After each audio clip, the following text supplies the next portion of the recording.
Hi everyone and welcome back. Till now in our videos we have seen the stories of Shiva saints who have been ministers at court or highly intelligent, wise people. But this story is a fascinating story about a hunter. Now, a hunter in those days, they had different set of rules from the society. So how did a hunter become a devotee? Let's find out.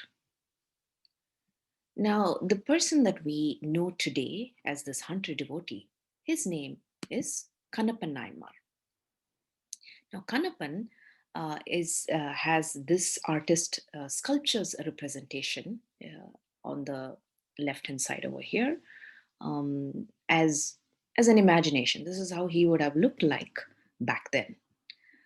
We don't know the exact time of when he lived, but there are multiple sources that talk about Kannappan Nayanmar. For example, Periya Puranam. Now, back in the day, in the southern state of Andhra, there were these sprawling hills, beautiful wildlife, wonderful, trees, flowers, animals, and in that forest, there was a tribal family, hunters, huntsmen. Now, the hunter, the head, the chief, he had a baby once. And they took the baby and they gave it to him. Now, the moment the hunter chief felt his baby in his hand, he named him, a very simple naming ceremony. No fuss.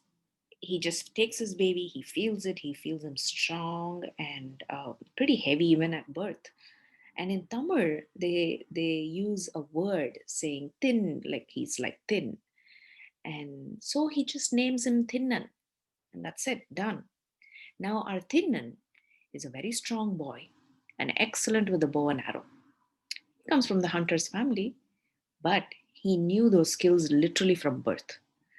His prey would never escape him. He would go on hunting expeditions with his friend. His friend is called Carden. Now, Carden and Thinnan would go to many places and polish their hunting skills. Now, once they realized that they wanted to hunt a boar, and so they go ahead looking for boar in the forest. And at one point of time, they find a boar in a clearing, and they decided to give it chase. Now the boar runs, Carden and Thinnan behind the boar, running, running, running. And now Thinnan is a person, he never shoots from behind. He prefers to shoot from front. And so in the process of going ahead of the boar, he finally kills the boar and then realizes that he is in a territory that he's not familiar with.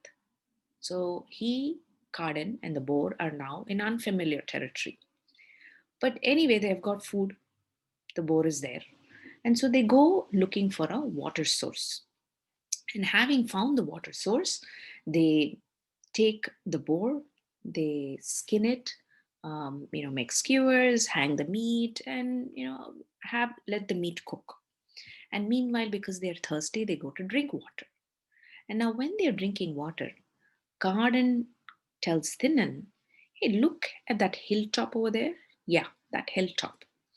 Now there is a Kudumi Sami over there. Kudumi means pigtail. So there is a Kudumi Sami over there. Let's go up and see that Sami. I have seen the Sami many times with my father, but if you're interested, we can go up there." And so Thinnan looks up the hill and says, "Why not? Let's just go. Let the meat cook over here. We'll go." And they slowly trudge up the hill. Now, while they are going up the hill, Thinnan feels this strong sense of magnetism to go further and further up. He is unable to explain it. He just feels drawn up. And as he walks up, both of them finally reach the place where there is a Shivalinga. And now, the moment Thinnan sets eyes on that Shivalingam, who is also known as Kudumisami, he runs and hugs the Shivalingam and starts crying as if he is meeting someone after a long, long, long time. And then he starts talking to the Shivalingam. What are you doing here, alone up this hill? Who is taking care of you? Aren't you afraid? There are animals over here. There's so much danger over here. How can you be alone like this? And then Kardan actually tells him that, there is another person who comes up here. However, he is the priest of the temple. I have seen him bring flowers, pour water, and then he brings fruits for the Shivalingam. He seems to be the priest, and that's how he takes care of this Shivalingam. And then he keeps saying something in his mouth when he does all of this. And so Kardan thinks, so this is what Shivalingam needs, our Kudmisami needs to survive. I will do that. And he tells Kardan, come, let's go down. Meat is cooking over there. It should be ready by now. Let's go get fresh meat. He'll be hungry, no?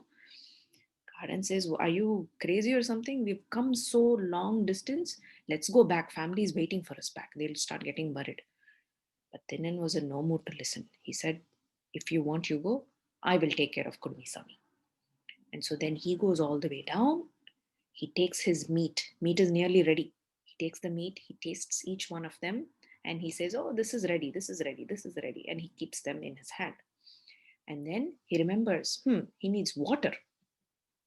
And so then he goes to the water, the river water. He takes a mouth of water. That's his cup carrier. He doesn't have a cup to hold water. And so his mouth is the carrier. He carries the water in the mouth, and then he walks up the hill. And as he goes along up, he finds these flowers all along the path. And remembering that, oh, Kudumisami likes flowers, he takes the flowers and puts them on his head. And he goes up. And he reaches the spot where Shivalingam is there. He uses his feet to clean everything because his feet is only free. He uses his feet, cleans everything off the Shivalingam, and then pours water from his mouth over the Shivalingam and takes the flowers from his hair, decorates it, and then puts the meat around the eaten, nearly bitten meat, tasted meat around the Shivalingam, and sits and watches his Shivalingam and Kurmisami, and then he's admiring his whatever he has done and waiting for the Kudumisami to eat the food. Now he's a very innocent person. Normally we wouldn't eat a food and then give it to God, right? Or we don't wear the flowers and then place it for the God. But Thinnan did all of this. All he knew is he just liked this Kudumisami so much, and he was ready to do anything for the Kudumisami. And after some time, he realizes it is actually getting late and his parents will wait for him. So he tells Kudumisami, you take rest, eat whenever you want. There's so much of food over here for you. I will go and come back tomorrow and I will bring more food for you. And don't be afraid, okay? You will be safe over here. So saying, he gets up, whistles, and leaves the place. Now, next day morning, our priest comes over there, the one who actually has been taking care of this Kudumisami for a long time. He comes there and he's shocked to see what has happened. Meat for the god, and someone has spit on the god. And why is this place a mess? Whatever I put has been like trashed to the side, and some other trashy items are there. Why? And he is so upset, and he actually starts crying too and talking to the Shivalingam, can't you take care of yourself? Oh. And then he starts um, going ahead and cleaning up the entire place. What is the Sivacharya going to do next? What is the priest? He is the Sivacharya. What is he going to do next? Now, what will Kannappan do when he comes tomorrow morning? What will Thinnan do when he comes tomorrow morning? Let's find out in the next video. Bye until then.